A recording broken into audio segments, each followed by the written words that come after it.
18. Jeremías capítulo número 18. Y vamos a estar en el nombre del Señor compartiendo siempre sobre la temática que hemos estado en estas últimas semanas sobre el concepto de la restauración. Y recordarles lo que dice en el libro de los Hechos capítulo 3, cuando el apóstol Pedro, luego de que Dios hizo aquel milagro, cuando ellos iban entrando a la puerta de la Hermosa, dice que Pedro se levantó y dijo, pues, que con esto concuerdan las palabras dichas por los profetas, que en los postreros días, pues, Dios traería restauración de todas las cosas y que iban a venir tiempos de refrigerio a la vida del pueblo. La restauración de todas las cosas incluye todo. Es una restauración que involucra un proceso, y Dios es un Dios de procesos. Así que entonces Él en alguna medida ha empezado un proceso en el mundo, ha empezado un proceso tiempo atrás también en la iglesia, en la vida de cada uno de nosotros. Cuando nosotros venimos a los pies de Jesucristo, la restauración del Señor comenzó en una forma acelerada a darse, y así al paso del tiempo Dios ha ido restaurando cosas, y todas las cosas vendrán a ser restauradas con la segunda venida del Señor, con el rapto de la iglesia, y cuando realmente haya pasado todo aquel proceso que habla el libro de Apocalipsis, donde la iglesia y el Señor estaremos reinando con Él por siempre. Así que la restauración involucra muchas cosas. Involucra el deseo de Dios de restaurar personas, de restaurar familias, de restaurar su iglesia, de restaurar la humanidad, la sociedad. Dentro del concepto de la restauración, recordemos, tiene que ver con el hecho de que cuando Adán y Eva pecaron allá en el huerto del Edén, en el capítulo 3 de Génesis nos describe un poco todo esto. El enemigo vino y trajo una destrucción, hizo que aquellas dos personas, y por ende toda la humanidad, fueran destituidos de la gloria del Señor. Por otro lado, la identidad de Dios fue afectada, donde ya el hombre tenía temor, donde el hombre comenzó a recibir consecuencias del pecado. Y entonces Dios establece todo un plan a través de la salvación, a través del Cordero inmolado desde antes de la fundación del mundo, que es Jesucristo. Y ese proceso de restauración tuvo su nivel pico alto cuando el Señor vino y murió en la cruz. Pero todo esto involucra, como estoy mencionando, una serie de acontecimientos donde al final lo que Dios quiere es regresarle a la humanidad, al hombre, a la creación misma, aquella libertad que tenía antes de la caída. Por eso en el libro de Romanos capítulo 8 dice que la creación misma gime esperando que realmente haya una restauración de todas las cosas, esperando que la iglesia, que es el agente restaurador, se manifieste y pueda entonces el Señor hacer una obra culminante. Hemos enseñado, y quiero que usted lo recuerde, de que definitivamente en estos días de crisis, en estos días donde hay tanta situación difícil en el mundo, gente falleciendo, familias sufriendo, países donde la economía está decayendo, definitivamente el mensaje que usted y yo debemos de darle a la gente es que Dios está queriendo restaurar todas las cosas. Y quiero, en el libro de Jeremías, capítulo 18, hay una parábola, por decirlo así, que aparece en el Antiguo Testamento, que nos habla un poquito de estos procesos que se viven en los momentos de restauración. Dice en el verso 1, palabra de Jehová que vino a Jeremías diciendo, levántate y vete a casa del alfarero, y allí te haré oír mis palabras. Y descendí a casa del alfarero, y he aquí que él trabajaba sobre la rueda. Y la vasija de barro que él había se echó a perder en su mano, y volvió y la hizo otra vasija, según le pareció mejor hacerla. Entonces vino a mí palabra de Jehová diciendo: ¿no podré yo hacer de vosotros como este alfarero, oh casa de Israel? Dice Jehová: he aquí como el barro en la mano del alfarero, así sois vosotros en mi mano, oh casa de Israel.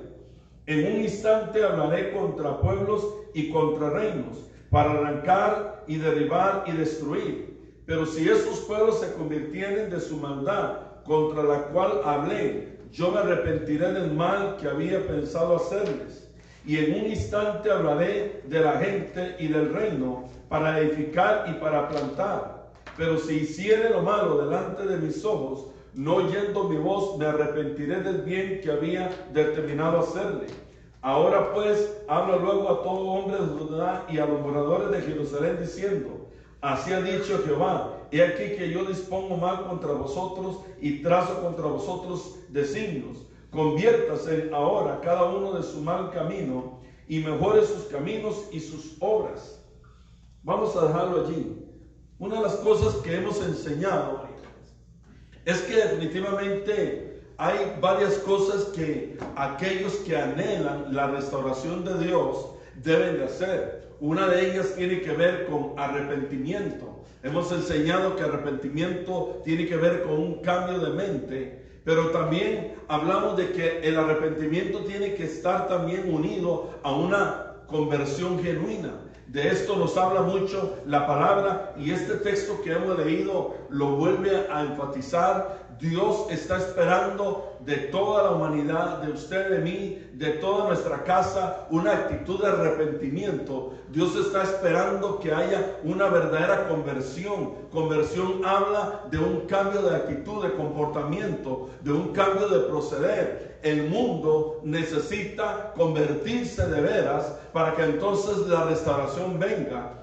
No podemos pensar que las situaciones o circunstancias difíciles que se puedan estar viviendo sean más fuertes que Dios. Pero definitivamente lo que activa el mover de Dios, lo que activa la restauración, es un corazón arrepentido, un corazón genuino que se convierte en una forma completa al Señor. Luego también la Biblia habla de la importancia del clamor. Como el mismo Jeremías menciona, más adelante dice: clama a mí y yo te responderé y te mostraré cosas ocultas que tú no conoces. Definitivamente el clamor provoca cambios. El clamor provoca que la restauración pueda darse. Aquel pueblo que estaba en esclavitud en Egipto clamó y entonces vino liberación. Aquel pueblo que estaba sufriendo el ataque de un enemigo más grande que ellos en los días del rey Josafat, clamaron a Dios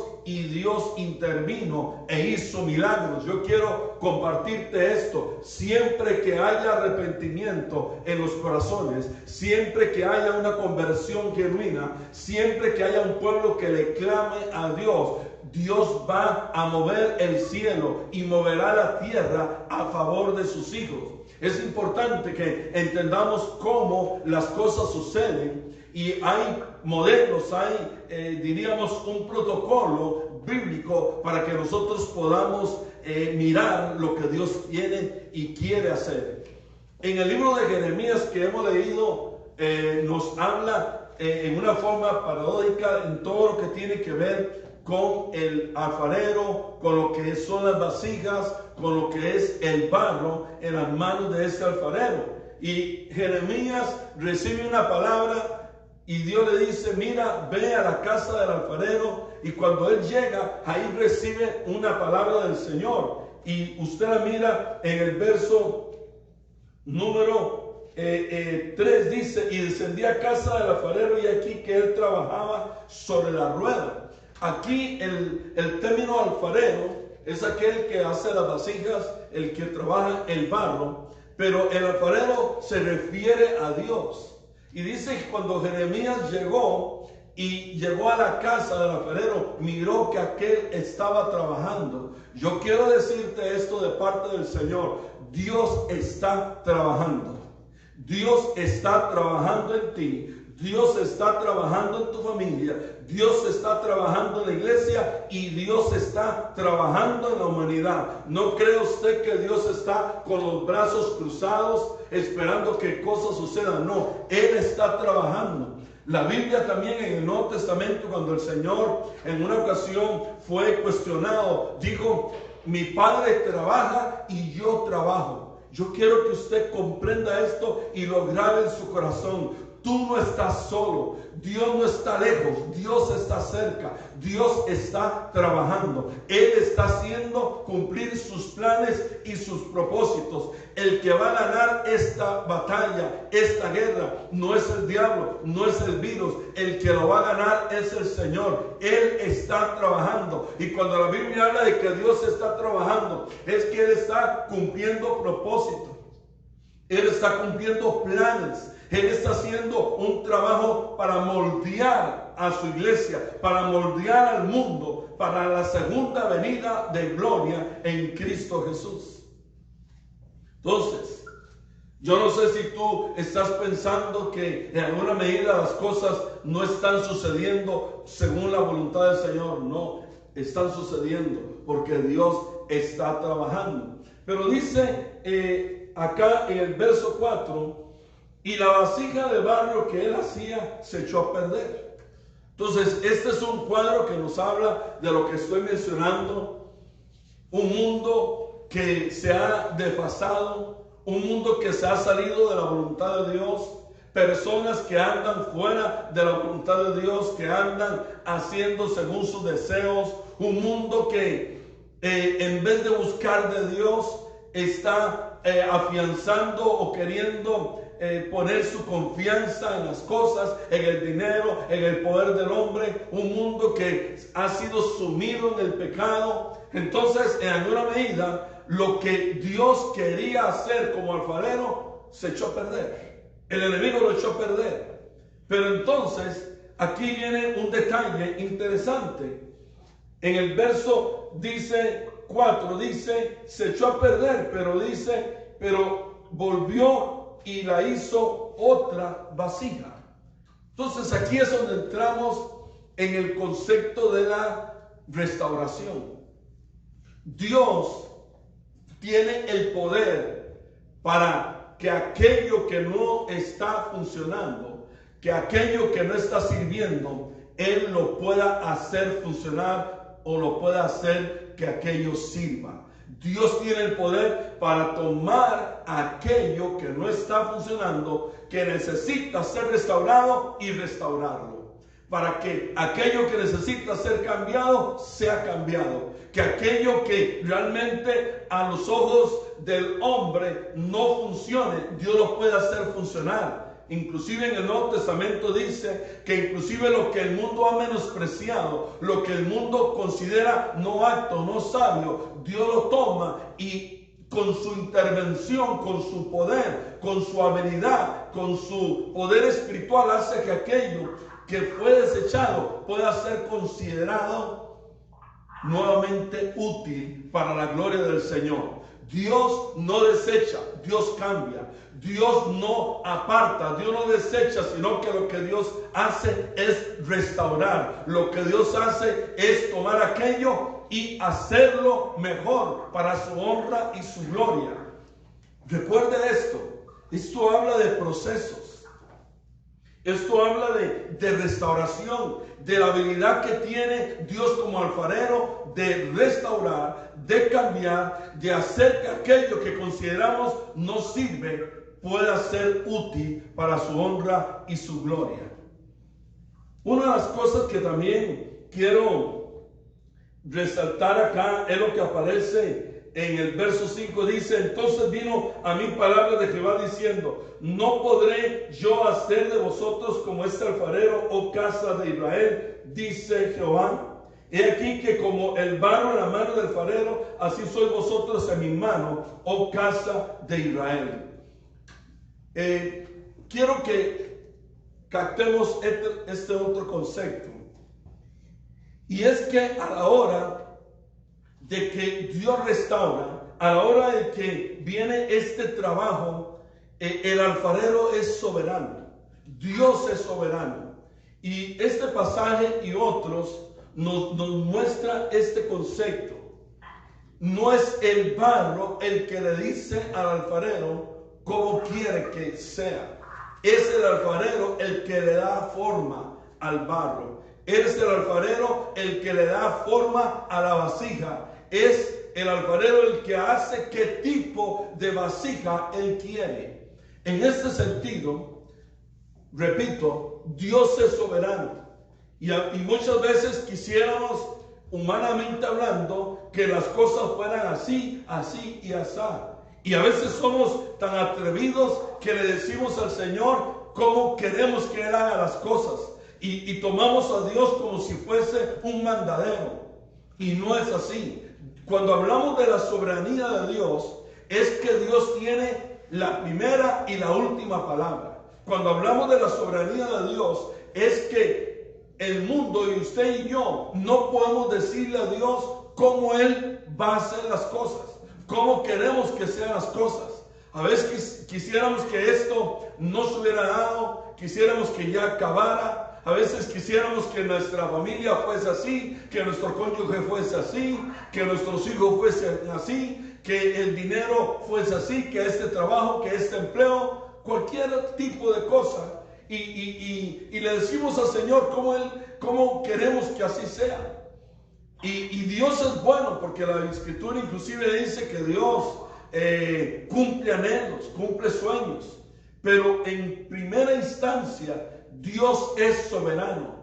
Por ejemplo, cuando el Señor estaba allá en el Getsemaní orando al Padre y sintió un tiempo de debilidad, diríamos, de carga, de ver que ya se acercaba el tiempo final de su existencia como hombre en esta tierra, el Señor declaró algo que usted y yo tenemos que siempre declarar, y es: no se haga mi voluntad, sino se haga tu voluntad. Aquí, en lo que estamos viviendo, amada iglesia, amado pueblo del Señor, lo que tenemos que decir es: Señor, que no se haga la voluntad de los hombres, que no se haga la voluntad de un presidente, que no se haga la voluntad de un partido político, que no se haga la voluntad de los doctores, sino que lo que se haga sea la voluntad de Dios.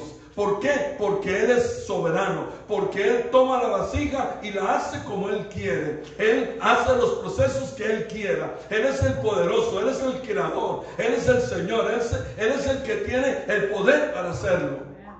Entonces, Dios es soberano. No nos olvidemos en este aspecto. Luego,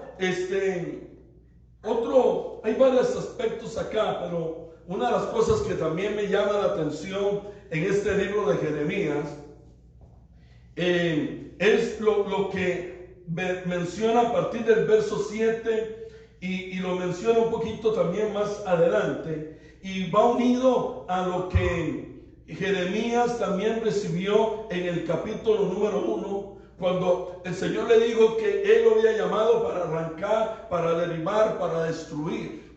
Una de las cosas importantes que duelen, pero son verdades, es que muchas veces para que haya restauración tienen que ser arrancadas cosas, tienen que ser realmente derribadas cosas. Y muchas veces nos duele ese tipo de situaciones, pero definitivamente así son los procesos de Dios. Hay cosas que tienen que ser arrancadas, tienen que ser destruidas para que entonces se cumpla lo que dice la Biblia, para que entonces se pueda sembrar lo nuevo, para que se pueda edificar y se puedan plantar las cosas nuevas según Dios. Hay cosas que tienen que ser derribadas en tu corazón. Hay cosas que tienen que ser arrancadas en tu corazón. Personas, deseos, anhelos, amor al dinero, como el mismo Santiago habla. Muchas cosas a veces el ser humano tiene que están estorbando la restauración. Y Dios entonces tiene que arrancar, tiene que destruir aquello, tiene que venir un momento de destrucción. Y por eso uno a veces no se explica por qué cosas suceden, pero cuando uno mira estos pasajes, entiende de que para que algo nuevo se restaure, para que algo nuevo se levante, cosas tienen que ser arrancadas y quitadas. Y de hecho, la Escritura hablando de un concepto que se aplica a esto, es que definitivamente Dios lo que quiere es vino nuevo en obras nuevas. Lo que Dios quiere es un vestido nuevo para que Él pueda hacer su trabajo. Dios no trabaja necesariamente con cosas viejas. Así que tenemos que tener muy claro este tipo de conceptos. Y Dios se lo declaró a Nehemías y le dijo: mira, Nehemías, lo que yo quiero es edificar, lo que yo quiero es establecer algo nuevo, lo que yo quiero hacer es personas nuevas, una humanidad nueva, naciones nuevas. De hecho habla de cielo nuevo, de tierra nueva en el Apocalipsis. Pero para que eso venga, hay cosas que tienen que ser arrancadas, quitadas. Y así son los procesos y las realidades de la vida. Luego, este cuadro del alfarero es un cuadro muy aplicable en un principio a Israel. ¿Y cuál fue el problema de Israel? Que ellos no quisieron ponerse en las manos del alfarero. Y eso es un punto importantísimo. El alfarero quiere hacer el trabajo, pero el barro tiene que ser sumiso a las manos del alfarero. El barro no se puede revelar a lo que el alfarero quiera hacer. Y muchas veces notamos eso, y a Israel le pasó y le sigue pasando. Se revela a lo que es la formación que el alfarero quiere dar, a la formación que Dios quiere hacer. Si queremos ser restaurados, tenemos que ser dóciles. Si queremos ser gente que podamos ser instrumentos de restauración a otros, tenemos que ser gente dócil a Dios. Israel se rebelaba y en la rebeldía, el problema es que entonces los procesos siguen, los tratos de Dios siguen, pero entonces son más dolorosos, duelen más, son más difíciles por causa de la rebeldía, por causa de la desobediencia. Dios va a terminar la obra. La Escritura dice: el que empezó la buena obra la va a terminar. El asunto es que si el barro permite que el alfarero haga el trabajo y es dócil y permite que el agua, la palabra de Dios, el aceite penetre, inclusive cuando aquel barro, ya la formación de la vasija fue terminada y es metido en el horno para que agarre la textura correcta, todo esto habla de un sometimiento a la voluntad de Dios. Habla de un sometimiento a lo que Dios quiera. Por eso, entre lo que tenemos que decirle al Señor: Señor, haz como tú quieras. Haz conmigo lo que tú quieras. Yo soy como barro en tus manos, como dice aquel canto, en las manos del alfarero, permitiendo que aquel alfarero haga en nosotros lo que Él quiera. Las naciones de la tierra, hoy tendríamos que decirle al Señor: Señor, haz tu voluntad. Haz lo que tú quieras. Nos sometemos a ti. Queremos hacer tu voluntad.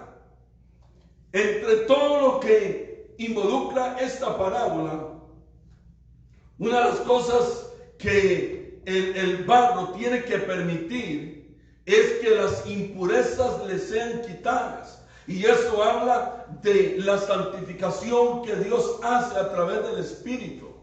Muchas veces queremos restaurar, queremos ser instrumentos de restauración, pero no permitimos que el Espíritu Santo nos santifique.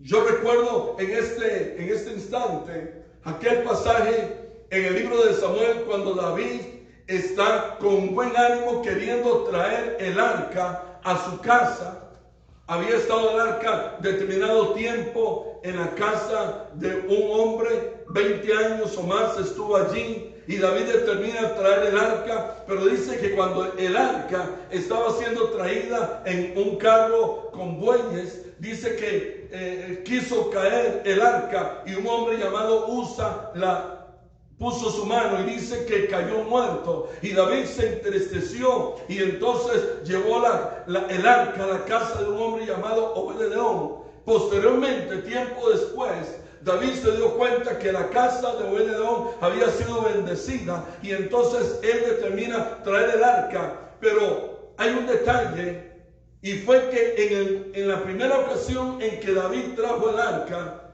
dice que venía en bueyes, y por eso Usa fue muerto, porque aquel paso de restauración no estaba siendo hecho en la forma de Dios. Luego David recibe la indicación, y la indicación era esta: el arca tiene que ser traída en los hombros de sacerdotes santificados. Qué importante, amada iglesia. Dios necesita gente santificada. Él quiere restaurar su presencia en medio del pueblo. Dios quiere restaurar cosas en medio de ti, en medio de tu familia, en medio de tu iglesia, en medio de las naciones de la tierra. Pero el mundo, la gente, usted y yo, todos tenemos que entender de que Dios también espera santificación en medio de nosotros. Y quiero llevarles a otro pasaje que aparece en Romanos capítulo 9, ya en el Nuevo Testamento. Romanos capítulo 9 y verso 21. El apóstol Pablo, hablando un poco de todo esto, dice, Romanos 9, 21 dice, o no tiene potestad. Vamos, verso 19, creo que también incluye lo que estamos hablando. Pero me dirás, ¿por qué pues inculpa? Porque ¿quién ha resistido a su voluntad? Mas antes, oh hombre, ¿quién eres tú para que alterques con Dios? Dirá el vaso de barro al que lo formó, ¿por qué me has hecho así? ¿O no tiene potestad el alfarero sobre el barro para hacer de la misma masa un vaso para honra y otro para deshonra? Pablo está diciendo, Dios es el que determina que los vasos sean realmente preparados para ser de honra para Dios. Cuando hablamos de honra para el Señor, estamos hablando de aquello que involucra servicio, aquello que involucra que vamos a hacer la voluntad del Señor. Hay otro pasaje interesante en el capítulo 2 de Segunda de Timoteo y verso 21. Segunda de Timoteo 2:21 dice, así que si alguno se limpia de estas cosas, será instrumento para honra, santificado, útil al Señor y dispuesto para toda buena obra. Entonces, estamos diciendo que el barro puede traer impurezas. Estamos diciendo que un David, por causa de que los sacerdotes no eran los que estaban llevando el arca y no estaban santificados, entonces el arca no pudo cumplir el propósito, la presencia no fue traída. Estamos hablando de que efectivamente Dios usa gente santificada. Y entonces Pablo dice que aquel vaso que es hecho por el alfarero, entonces es para honra del alfarero, que es Dios. Ahora Timoteo nos está diciendo, así que si alguno se limpia de estas cosas, es importante este detalle. Dios quiere limpiarnos, el Espíritu Santo quiere limpiarnos, pero la decisión de limpieza, de santificación, es una decisión nuestra. Usted es el que determina qué tienes que dejar y qué no dejar. Usted es el que determina si ora o no ora, si adora, si no adora, si lee la palabra o no la lee. ¿Por qué estoy mencionando estas cosas? Porque la oración, la lectura de la palabra y la adoración son vehículos que Dios utiliza para santificar a su iglesia. Una iglesia que ora, una iglesia que adora, una iglesia que tiene contacto diario con la palabra, es una iglesia que se está santificando, una iglesia que se congrega, y por eso es importante volver a congregarnos. A veces podemos tener temor y a veces uno lee en diferentes lugares como hay gente que va a un lugar, va a otro, va a un supermercado, va aquí, va allá, y cuando se les habla de venir a la iglesia, caen en temor o caen con diferentes ideas. Y podríamos pensar lo que humanamente es correcto. Pero tenemos que entender de que el mejor lugar donde podemos estar es en la iglesia. Pertenecer a la iglesia y congregarnos, eso es importante. Entonces, un creyente que se está santificando, que se está limpiando de estas cosas, es porque le dice al alfarero: mira, alfarero, yo estoy en tu mano, me someto, yo reconozco que tú eres soberano, de que tú tienes el poder, que tú puedes cambiar y restaurar una vasija que no sirve, para que sea una vasija que te sirva, que te honre a ti, que pueda estar preparada, como dice Timoteo, para toda buena obra. Ese es el deseo de Dios. Pero Dios desea que aquel creyente, que es aquella vasija que está en las manos del Señor, se someta a los procesos de Dios, que permita que Dios le santifique, que utilice y deje que las cosas que Dios ha utilizado en la tierra para que nosotros podamos santificarnos sean hechas y logren el propósito por el cual Dios quiere que así sea. Usted puede haber estado en su casa ya en los últimos 3, 4 meses y es posible que usted no se haya santificado. No es un asunto de estar o no estar, es un asunto de actitud. Entonces el apóstol Pablo le dice a Timoteo: si alguno se limpia de estas cosas, el que se limpia, dice, número 1, será instrumento para honra. Honrará a Dios. Será un instrumento para que Dios le honre. La Biblia dice: los que me honran serán honrados. Entonces Dios busca honra.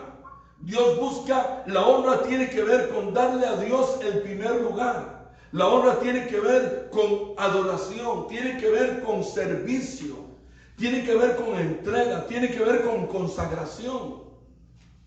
Dice luego: entonces, el que se santifica será instrumento para honra. Número 2, santificado. Número 3, será una persona útil a Dios. Dios necesita gente útil.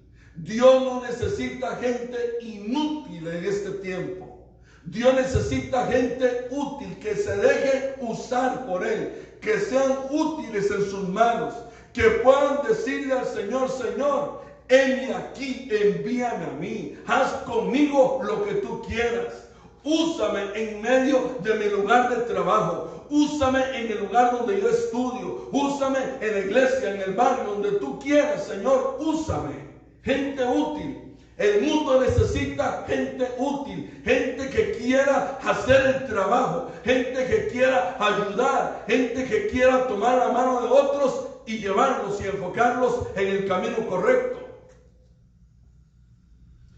Dice: útil al Señor, una persona dispuesta, que le dice a Dios: Dios, lo que tú quieras que yo haga, en el tiempo que tú quieras que yo lo haga, lo haré. Dice: para toda buena obra. Gente útil, gente dispuesta, Dios necesita en este tiempo para hacer el trabajo. El mundo está necesitando gente así. Gente dispuesta a hacer el trabajo, que se dejen usar por Dios, gente que realmente quiera hacer su voluntad. gente que realmente quiera hacer el trabajo del Señor. Una vasija, y concluyo, una vasija que no se deja usar, formar por el alfarero, es una vasija que poco le va a servir a Dios. Poco le va a servir a Dios. Y puede ser que inclusive en los tiempos de crisis surgen líderes, surgen personas con nuevas cosas, gente que se levanta queriendo ayudar a otros, y definitivamente ese tipo de gente son las que necesitamos en este tiempo. Gente que realmente le quiera servir a Dios, que quieran ser instrumentos de restauración. Porque si no, no le vamos a servir y pasaremos desapercibidos, inadvertidos en esta etapa. Pero qué lindo es que pasado todo este tiempo, gente puede decir, fulano de tal me ayudó a restaurar mi vida, me ayudó a restaurar mi casa, me ayudó a salir del desierto en el que estaba. Ayer una persona me escribía y me decía, pastor, yo me encuentro desanimado, me encuentro que no sé qué hacer, y me dijo, denme una palabra. Y entonces Dios me inspiró a escribirle algunas líneas, y luego esta persona me decía, pastor, gracias, he percibido, me he sentido diferente, me he sentido, y usó este concepto, no, yo ni siquiera se lo toqué, y él usó este concepto y dijo, me siento restaurado. Y así muchos podrían decirlo cuando usted permite que Dios le utilice. Cuando usted, a través de un texto, de una llamada telefónica, a través de un mensaje en una red social, a través de una grabación de un video, en vez de hacer cosas que ni convienen, en vez de hacer cosas que lo que hacen es ensuciar su imagen como cristiano, lo que usted tiene que hacer es declarar palabras. Te hace usar por Dios para que aquella palabra traiga restauración, para que aquella palabra traiga un consuelo, para que aquella palabra que usted pueda darle significado y levantar la imagen de Cristo en aquellas personas. Cuando usted hace cosas por el estilo, usted está siendo una vasija útil en las manos de Dios. Podemos orar. Padre, en esta hora te pedimos que como vasijas nos sometamos en tus manos. Reconocemos que tú eres soberano y que tu gracia está sobre nosotros. Yo te pido, Señor, en esta hora que puedas traer una actitud correcta a todos los que estamos aquí y escuchando este mensaje, y que tu palabra pueda calar en la profundidad de nuestro espíritu y provocar, Dios, reacciones y actitudes correctas, y que si aún hasta ahora no lo hemos hecho, a partir de ahora lo hagamos, Señor. Que hoy te podamos decir, Señor, heme aquí, utilízame. Quiero ser un instrumento de honra, quiero ser un instrumento útil a ti, quiero estar dispuesto para toda buena obra. Te pido, Espíritu Santo, que tú me ayudes a hacer este trabajo. Espíritu Santo, santifícame. Espíritu Santo, haz tu obra en mí. Espíritu Santo, ayúdame. Espíritu Santo, quiero someterme a las manos tuyas para que tú hagas de mí lo que tú quieras. En el nombre de Jesús. En el nombre de Jesús. Amén y amén. Que Dios me le bendiga, que la gracia del Señor esté sobre cada uno de nosotros, y les esperamos en el nombre del Señor. Siga adelante en los caminos de Dios para honra y gloria de Dios. Que Dios les bendiga mucho a todos ustedes.